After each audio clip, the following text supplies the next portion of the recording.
Olá pessoal, hoje vamos tratar de casos famosos de histeria coletiva no decorrer da história, para que vocês tenham uma ideia do tipo de estragos que podem ser causados por essas ocorrências. E não estranhem se já tiverem ouvido falar de alguns desses casos, mas imagino que a maioria deles será novidade para vocês. Gostaria de lembrar que o termo histeria coletiva e o termo histeria já não são mais usados por profissionais. Eu estarei usando aqui pelas razões que descrevi em outros vídeos, como na primeira parte dessa série e no vídeo Uso Indevido de Termos da Psicologia, ambos no meu canal. Quando os termos técnicos caem no linguajar dos leigos e passam a ter um uso leigo, isso geralmente implica que estes termos venham a carregar algum estigma, algum estereótipo, e muitas vezes isso acaba sendo um peso adicional quando você usa para se referir a um caso. A pessoa que já sofre com aquela ocorrência, com aquele transtorno, vai, além do próprio transtorno, carregar um estigma. Por isso, em psicologia, geralmente nós temos que mudar os termos de tempos em tempos. Então, por essa razão, nessa série de vídeos sobre esse tema, eu estou usando um que já não tem mais uso técnico. Gostaria também de comentar que, apesar de alguns desses casos parecerem cômicos agora, não devemos esquecer que todos são casos de pessoas que experimentaram sofrimento real. E alguns, mesmo tendo passado já diversos anos, décadas ou até mesmo séculos, continuam sendo marcantes. Alguns destes são lembretes do poder de uma turba. Quem tiver interesse no assunto do perigo do comportamento de turba, pode dar uma olhada no meu vídeo O Porquinho da Índia e os Justiceiros aqui no canal. Se vocês tiverem mais interesse sobre comportamento de turba e desejarem um vídeo específico sobre isso, quem sabe futuramente podemos abordar o tema. Vamos aos casos de histeria coletiva. As freiras que miavam, França, Idade Média. Uma freira de um convento francês inexplicavelmente começou a miar em um certo período do dia, levando outras freiras no convento também a miarem. E essas permaneciam miando por várias horas, todos os dias, no mesmo período do dia.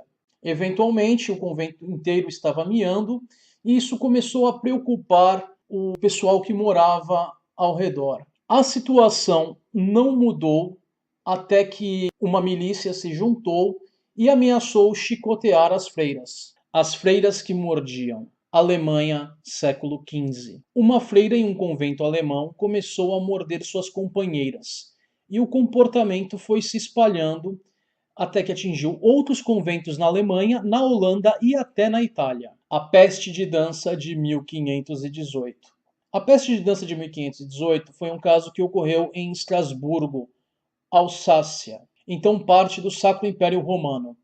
Em julho de 1518, numerosas pessoas começaram a dançar por dias sem descanso, e ao longo de cerca de um mês, algumas pessoas morreram de ataque cardíaco, acidente vascular cerebral ou exaustão. O Pânico Irlandês de 1688.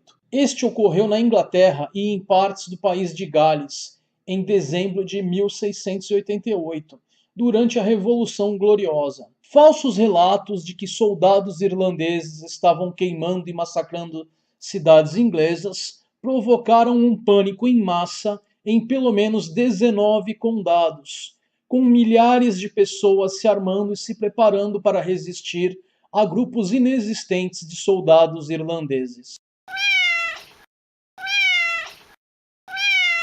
A caça às bruxas de Salem, em 1692 e 1693.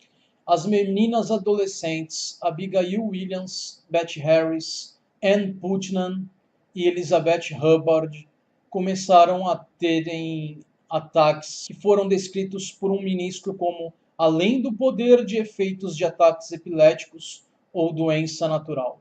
Os eventos resultaram nos julgamentos de Salem, uma série de audiências levando a execuções de 20 cidadãos, sendo que destes 14 eram mulheres, e a morte de 5 na prisão.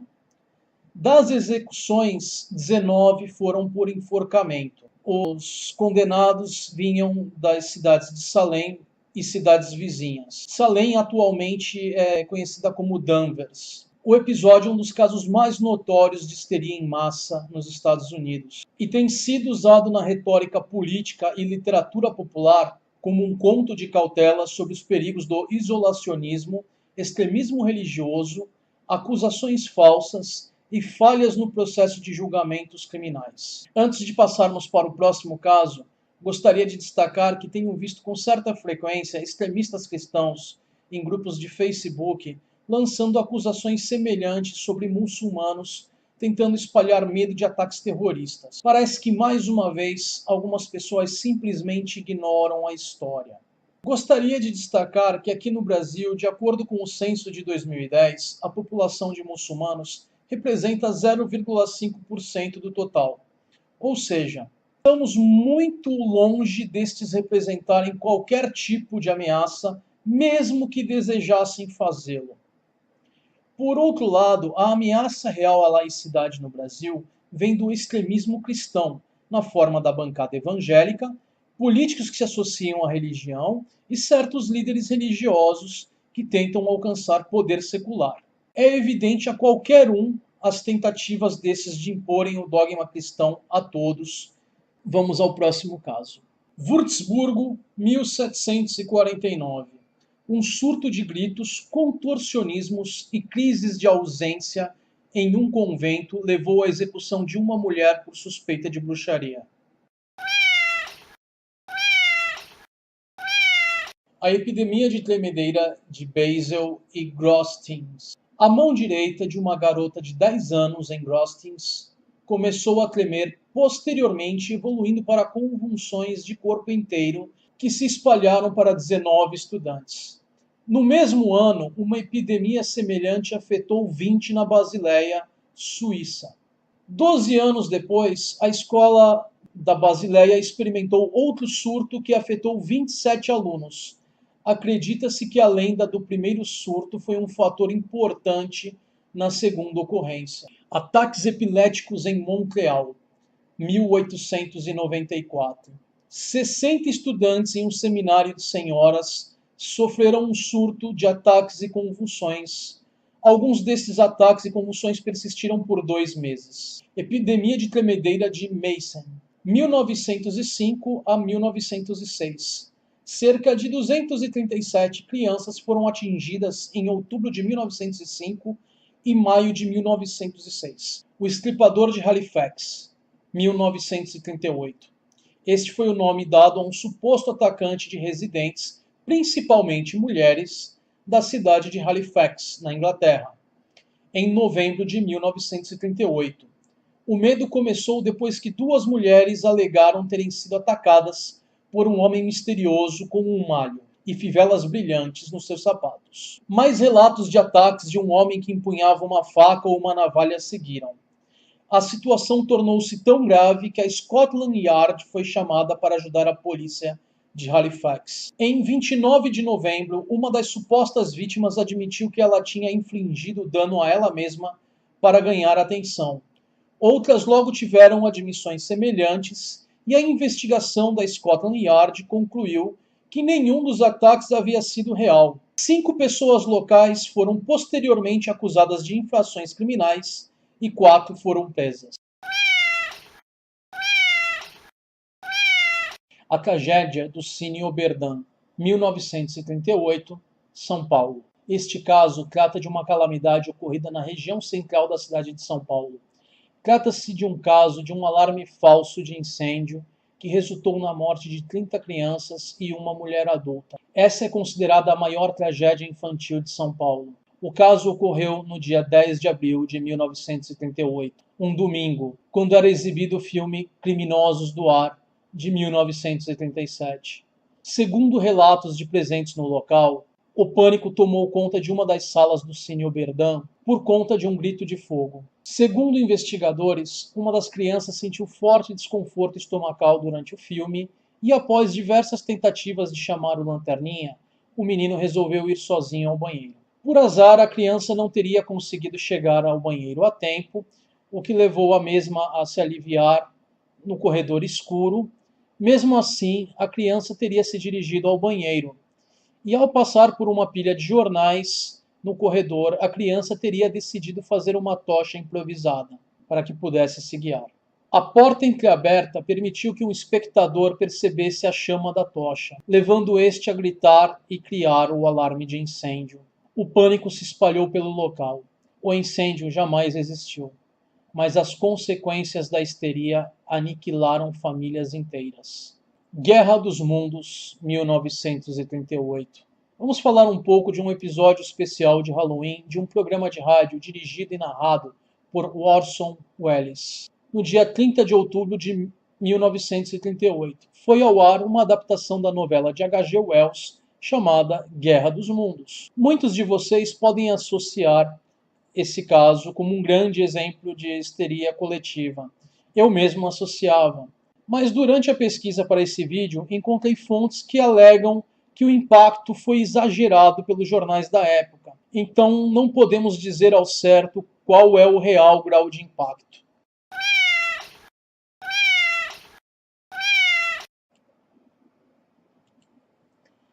Bellevue, Louisiana, 1939. Uma menina apresentou câimbras na perna durante o baile anual em sua escola secundária. Os ataques pioraram e se espalharam para os amigos nas semanas seguintes. A epidemia de Junebug, 1962. Antes de falarmos do caso, eu gostaria de deixar alguns esclarecimentos sobre o que é Junebug. É um grupo de mais de 260 espécies de besouros e escaravelhos das Américas. Os tamanhos destes variam de 1,2 centímetros a 3,5 centímetros. Estes, em geral, são pretos ou marrons avermelhados, sem marcas proeminentes. Costumam apresentar pelos ventrais e têm hábitos noturnos. O nome do gênero biológico é Philophaga, que significa comedor de folhas. Agora vamos ao caso. A epidemia de Junebug serve como um exemplo clássico de contágio histérico. Em 1962, surgiu uma misteriosa doença no departamento de costura de uma fábrica têxtil nos Estados Unidos. Os sintomas incluíram dormência, náuseas, tonturas e vômitos. Boatos sobre o inseto mordendo suas vítimas e fazendo com que elas desenvolvessem sintomas acima rapidamente se espalharam pela fábrica. Logo na sequência, 62 funcionários desenvolveram essa misteriosa doença, alguns dos quais foram hospitalizados. A mídia noticiou o caso. Depois de pesquisas feitas por médicos e especialistas do Centro de Doenças, foi concluído que o caso se tratava de histeria de massa. Os pesquisadores acreditavam que alguns trabalhadores foram realmente mordidos pelo inseto, mas a ansiedade foi provavelmente a causa dos sintomas. Nenhuma evidência foi encontrada de que um inseto poderia vir a causar os sintomas mencionados, e nem todos os trabalhadores que apresentaram os sintomas foram mordidos por insetos. Os trabalhadores concluíram que o local era bastante estressante, a indústria havia aberto recentemente, estava bastante ocupada e a organização era precária. Posteriormente, a maioria das vítimas relatou altos níveis de estresse em suas vidas.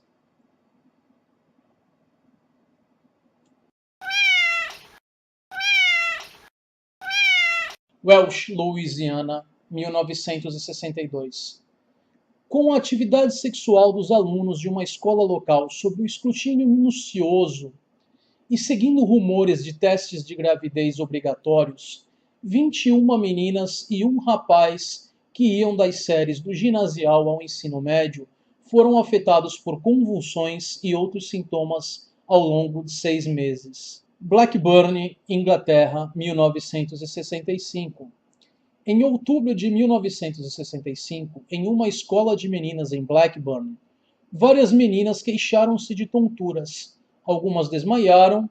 Dentro de algumas horas, 85 meninas da escola foram apressadas de ambulância para um hospital próximo devido aos desmaios. Os sintomas incluíram desmaiar, gemer, bater os dentes hiperpneia e tetânia. Uma análise médica do evento, cerca de um ano depois, determinou que os surtos começaram entre as meninas de 14 anos de idade, mas a maior incidência ocorreu nos grupos etários mais jovens. Não houve evidência de contaminação da comida ou do ar. As meninas mais jovens se mostraram mais suscetíveis, mas o distúrbio foi mais sério e durou mais tempo nas garotas mais velhas. Considerou-se que a epidemia era histérica e que uma anterior epidemia de poliomielite havia tornado a população emocionalmente vulnerável, e que a ocorrência dos 20 desmaios no dia anterior ao surto foi o gatilho para a mesma. O surto de gravidez falsa de Londres, início da década de 70. 8 meninas e uma professora começaram a ter desmaios. A classe foi enviada para casa cedo, para as férias de primavera, e um surto de gravidez surgiu anos depois, quando uma das vítimas foi internada em um hospital psiquiátrico, alegando estar grávida. Essa crença se espalhou, gerando um efeito dominó de falsa gravidez em diversas outras pacientes do hospital. Por hoje é só. Na próxima semana, encerraremos os casos históricos de histeria coletiva. E para os curiosos, deixo claro que teremos casos tão recentes quanto 2016. Vida longa e próspera. O Psicético adverte: ceticismo faz bem à saúde. As fontes estarão na descrição do vídeo. Se você gostou do vídeo que acabou de assistir, inscreva-se no canal, deixe seu joinha no vídeo e na página de Facebook. Se desejar, sinta-se livre para compartilhar o vídeo. Caso não tenha feito ainda, clique no sininho do YouTube ao lado do nome do canal para receber as notificações do mesmo. Vídeos novos estarão disponíveis todas as segundas-feiras. Deixem suas sugestões e perguntas nos comentários ou na página de Facebook. A página de Facebook do canal é a forma mais rápida de receber uma resposta minha a qualquer pergunta ou sugestão. Vida longa e próspera!